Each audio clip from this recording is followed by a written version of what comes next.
Right, well I'm just going to recap on the last ride I took on this BSA A65 Thunderbolt, as my camera battery failed just as I arrived home and cut out all the bits and pieces I was going to say about it really. So between the last ride and the first ride, where I was concerned about the oil pressure seeming to be low, I took the time inside cases off the engine again and removed the oil pump, and actually dismantled the oil pump and checked it and made sure everything was all right in there, and it was. There was no problem with that, but it was peace of mind to take it apart and have a look.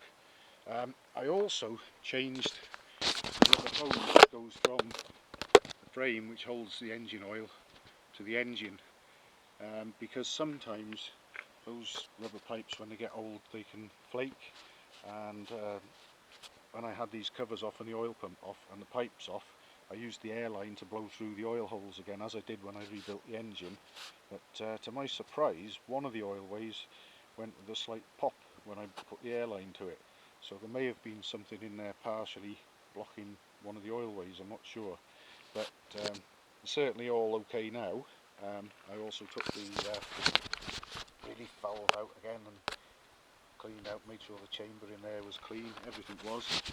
Put it all back together and took the ride on it, and the oil pressure, hopefully we would have seen that in the video anyway, but we were sort of pretty clear of the 40, certainly around the 45, just shy of 4,000 RPM, so that ties in with the BSA recommendations.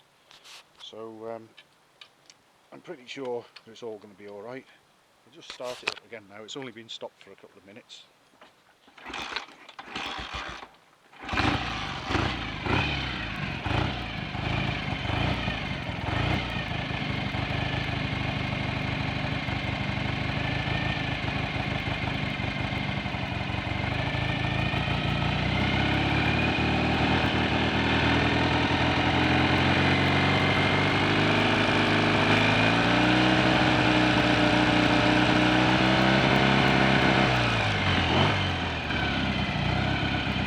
See there that just shy of 4,000 RPM, it was showing about 45 PSI, so that's good. That's what they say it should read. And we let it fall to a tick over now. And this engine is still hot after a run. I literally just returned a few minutes ago, and that's showing a little higher perhaps than it did last time. But certainly that was more than enough when I connected the oil light up to keep the oil light off anyway. We've got no rattles or leaks or smoke.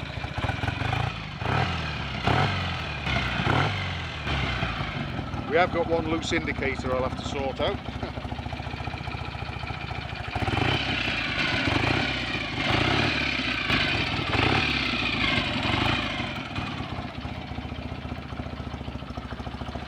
Also, whether the camera will pick it up or not, I'll give it a try.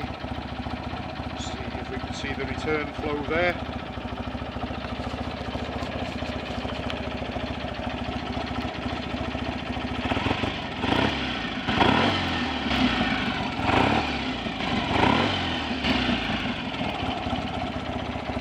So we've got plenty of oil flow as well. Quite often the flow is just as important, if not more important, than the pressure. These dipsticks are horrible to get back in. There we go.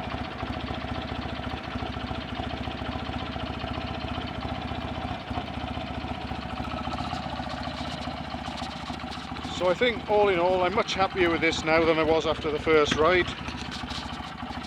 So I think I can let the owner know that we're probably done with it. Another thing is as well, is that with new piston rings in it and a reground crank and so on, this engine may just be running a bit hotter than it will when it settles down and gets a few miles on it. Certainly the oil scraper rings were a very tight fit, not gap wise, but they're the type with the springs behind them, and they were very hard to compress to get into the bores. So it'd be, quite a lot of heat generated by them going up and down the bores, I suppose.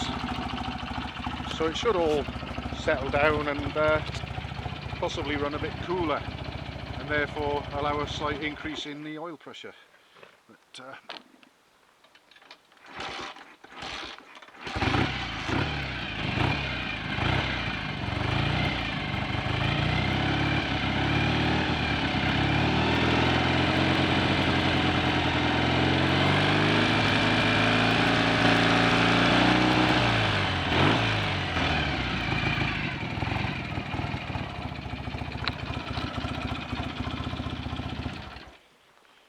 I think that'll be okay. So I'm going to put it away now, and I'll probably start it again cold tomorrow, but I think by and large that's good to go home.